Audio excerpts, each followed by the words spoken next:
Avui és un dia molt important dintre de la recuperació d'un símbol de ciutat com és el Pont del Petroli. El que fa aquesta pontona és poder muntar el Pont del Petroli com si fos un Lego. Arribaran les peces que s'han estat fabricant durant els darrers mesos i el que faran és reconstruir-ho, i per això és un pas molt important el que fem avui. Les obres marítimes són complexes, estàs treballant amb un mitjà que no és el propi, no estem a terra, estem a mar.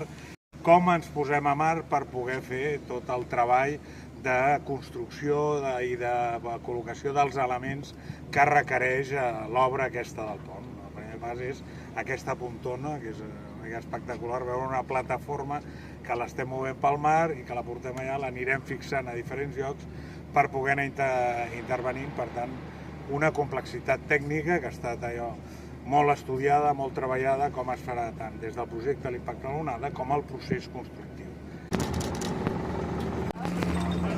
Avui és un dia molt important dintre de la recuperació d'un símbol de ciutat com és el Pont del Petroli. El que fa aquesta pontona és poder muntar el Pont del Petroli com si fos un Lego. Arribaran les peces que s'han estat fabricant durant els darrers mesos i el que faran és reconstruir-ho, i per això és un pas molt important el que fem avui. Les obres marítimes són complexes, estàs treballant amb un mitjà que no és el propi, no estem a terra, estem a mar.